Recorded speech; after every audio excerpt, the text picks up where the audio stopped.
Assalamualaikum warahmatullahi wabarakatuh. Baiklah para mahasiswa ilmu informatika, pada kali ini Bapak akan mengungkapkan beberapa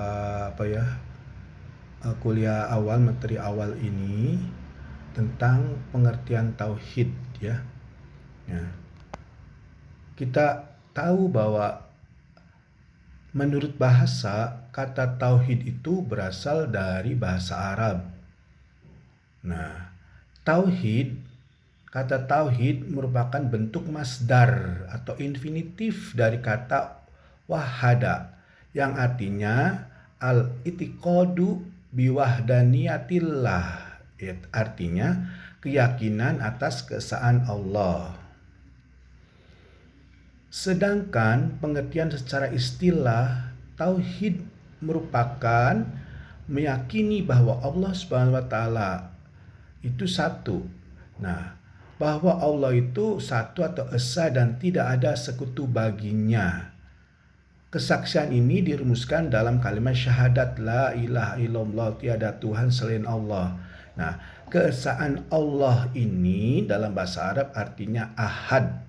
Dalam Al-Quran surat Al-Ikhlas ayat pertama, Qul huwallahu ahad, bukan Qul huwallahu wahid ya. Kan Pak, wahid itu satu ke bahasa Arab ya, tapi ahad ini lebih tepat untuk mengatakan satu, karena kata ahad adalah satu dalam arti numerik empirik satu ya, sedangkan wahid adalah satunya muncul dari berbagai macam atau lebih dari satu. Jadi kata ahad satu tunggal total, sedangkan wahid satunya unity atau gabungan ya. Nah, oke. Kata tauhid secara akhirnya kata tauhid merupakan ilmu tentang apa? Mengesahkan Allah. Tuh. Esa berarti satu. Allah tidak boleh dihitung dengan angka 1, 2 atau seterusnya, karena kepadanya tidak ada layak dikaitkan dengan bilangan ya. Nah, jadi satunya itu satu, tadi perumpamaan bilangan itu artinya kata ahad itu kalau dianalogikan dengan bilangan satu, total satu. Tapi ketika sudah satu tidak boleh ada satu Allah, dua Allah, tiga Allah. Nah, itu maksudnya ya. Beberapa ayat Quran telah dijelaskan atau Allah memfirmankan dalam Al-Quran tentang keesaannya, tentang keesaan Allah. Di antaranya surat Al-Ikhlas ya, ayat 1 sampai 4.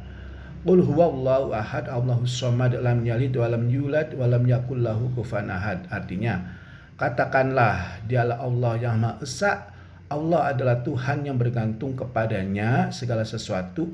Dia tiada beranak dan tidak pula diperanakan, dan tidak ada seorang pun yang setara dengan Dia. Nah, jadi ilmu tauhid ini adalah ilmu dasar sebagai doktrin dasar Islam yang monoteisme ya. Nah, jadi kalau misalnya agama-agama samawi itu hakikatnya monoteisme, itu tauhid. Nah, seperti Yahudi, Islam, nah Kristen juga awalnya tauhid, tapi Kristen karena dia sudah masuk dengan intervensi Helenisme, maka satunya dalam Kristen itu dipahami Trinitas, yaitu satunya dalam arti wahid. Jadi Allah itu tersusun dari berbagai unsur. Nah, di sini unsurnya 3 ya. Allah Bapa, Allah Anak, Allah Roh Kudus. Nah, itu dalam Trinitas, satunya di dalam Kristen. Nah, satunya di dalam Israel, Yahudi satu. Sema Israel, Allah itu satu. Nah, ya, di dalam Islam juga Qul huwallahu ahad, jadi Allah itu satu. Nah, di sini ya. Nah, dari ayat tersebut kita kembali kepada surat Al-Ikhlas. Nah, dari ayat di atas dapat ditangkap penjelasan bahwa Allah itu Maha Esa. Keesaan Allah SWT menurut Quraisy Shihab nih ya, pakar tafsir, mencakup keesaan dalam apa? Keesaan dalam zat. Awas, bukan zat ya. Kalau zat itu benda, kalau zat adalah eksistensi ya. Eksisten ya, keberadaan ya. Nah, keesaan sifat, pertama keesaan zat, keesaan sifat, keesaan perbuatan, serta keesaan dalam beribadah kepadanya. Nah, ini adalah nama menurut Quraisy Shihab tentang apa arti keesaan menurut Quraisy Shihab tadi ya. Bisa mencakup keesaan zat, keesaan sifat, keesaan perbuatan, keesaan dalam beribadah dan sebagainya. Keesaan zat mengandung pengertian bahwa seseorang harus percaya bahwa Allah Subhanahu wa taala tidak terdiri dari unsur-unsur atau bagian-bagian. Karena bila zat yang maha kuasa itu terdiri dari dua unsur atau lebih, betapapun kecilnya unsur atau bagian itu, maka ini berarti dia membutuhkan unsur atau bagian itu, atau dengan kata lain, unsur atau bagian ini merupakan syarat bagi wujudnya. Adapun keesaan dalam sifatnya mengandung pengertian bahwa Allah memiliki sifat yang tidak sama dalam substansi dan kapasitasnya dengan sifat makhluk. Walaupun dari segi bahasa kata yang digunakan untuk menunjuk sifat tersebut sama. Sebagai contoh, kata rahim merupakan sifat bagi Allah, tetapi juga digunakan untuk menunjuk rahmat atau kasih sayang terhadap makhluknya. Namun substansi dan kapasitas rahmat serta kasih sayang Allah berbeda dengan rahmat dan kasih sayang makhluknya. Allah Subhanahu wa taala yang esa itu dalam sifatnya, sehingga tidak ada yang menyamai substansi dan kapasitas tersebut. Keesaan dalam perbuatannya mengandung arti bahwa segala sesuatu yang berada di alam raya ini, baik sistem kerjanya maupun sebab dan wujudnya, kesemuanya adalah hasil perbuatan Allah semata atau Allah saja. Sedangkan keesaan dalam beribadah merupakan perwujudan dari ketiga keesaan di atas. Qul inna solati wa nusuki wa mahyaya wa mamati lillahi rabbil alamin. Katakanlah, sesungguhnya solatku, ibadahku, hidup dan matiku semuanya karena Allah, pemelihara seluruh alam. Quran surat Al-An'am ayat 162. Dari sini dapat disimpulkan bahwa segala bentuk peribadatan harus ditujukan hanya kepada Allah semata. Hanya Allah yang wajib disembah. Tidak boleh peribadatan itu ditujukan kepada selain Allah Subhanahu wa taala.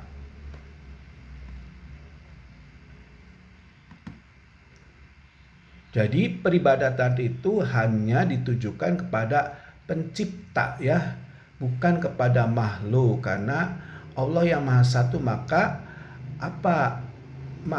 kita beribadah itu hanya ditunjukkan hanya pada Allah. Nah, ketika kita beribadah, ya terutama sholat misalnya, nah kita itu sedang berdialog, sedang berbicara dengan Tuhan Allah. Nah, Tuhan Allah itu melihat kita. Nah, kita itu seolah-olah melihat Allah pakai apa? Pakai hati. Maka ketika kita sholat, maka Allah tuh seolah-olah ada di depan kita. Nah, kita di bawahnya atau di depannya sedang berbicara. Nah, maka supaya khusyuk, maka kita harus paham itu arti sholat, ya, sehingga berbicara. Nah, sekalipun kita misalnya tidak bisa melihat, maka Allah pasti melihat kita. Itu namanya apa? Namanya ihsan tuh. Jadi ihsan itu ada perwujudan untuk menunjukkan bahwa Allah sebagai tempat untuk pusat ibadah. Maka ketika sholat itu kita berinteraksi dengan Allah, kita berbicara dengan Allah dari surat Al-Fatihah terus sampai salam itu, ya. Nah, karena Allah mengetahui kita, sekalipun kita tidak bisa melihat mata kita, tapi Allah yakin ada dan melihat kita. Namanya itu adalah ihsan. Jadi konsep ihsan itu dibuktikan ketika kalian sholat. Itu apa? Nanti akan memunculkan sifat kekhusyuan. Oke, ya.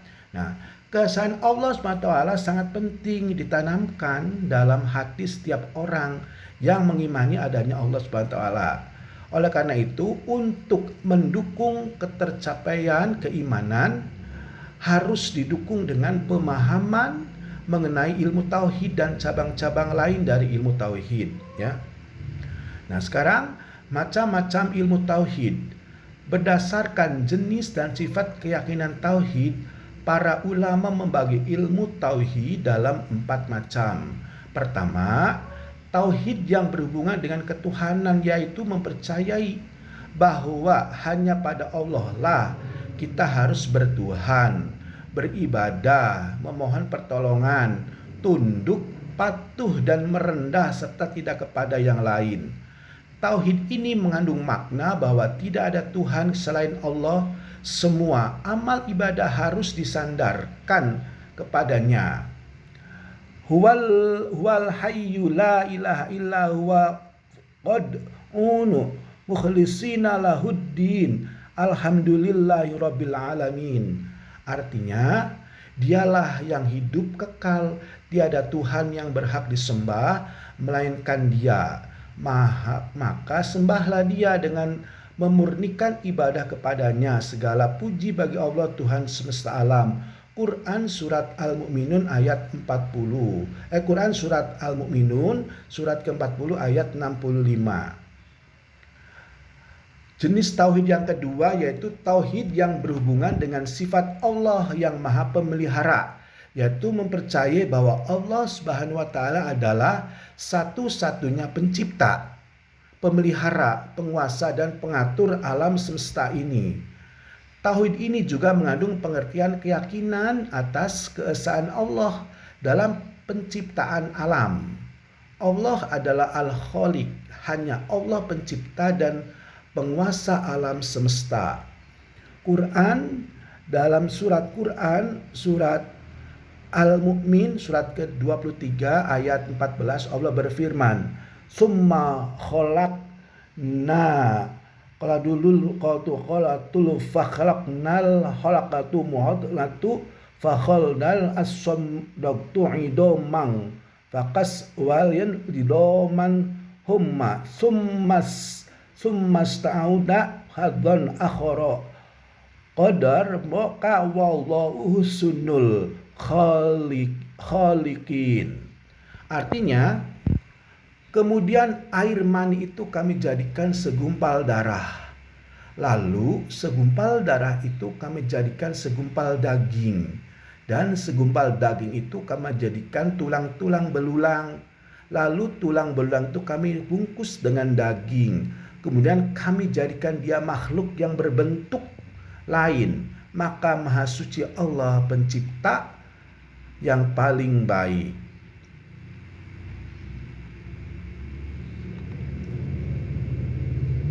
Jadi sifat kedua itu bahwa Allah menciptakan manusia itu tadi dari sperma. Nah, dari sini Allah membuktikan dirinya tidak ada pencipta lain selain Allah yang maha baik, yang maha sempurna ya.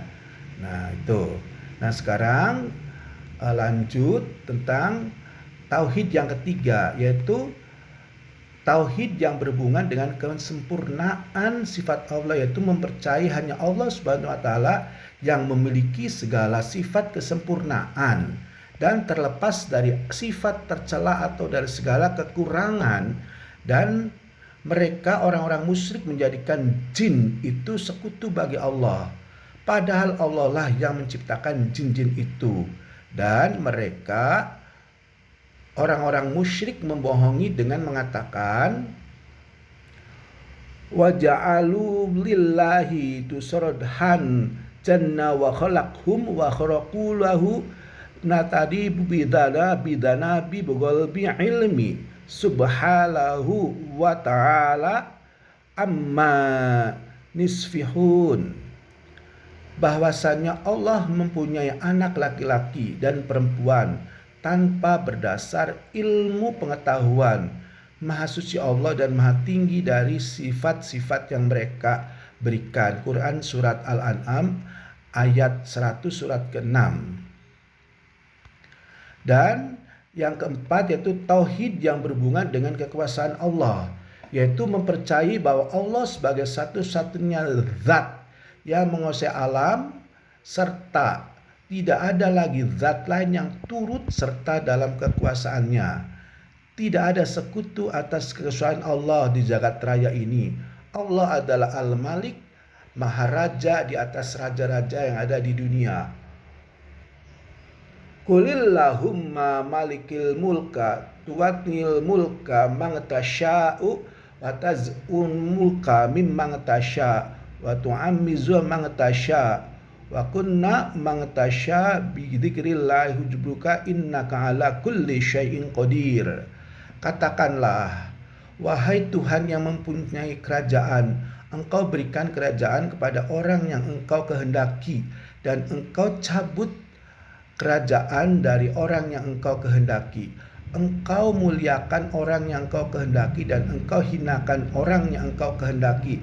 Di tangan engkaulah segala kebajikan. Sesungguhnya engkau maha kuasa atas segala sesuatu.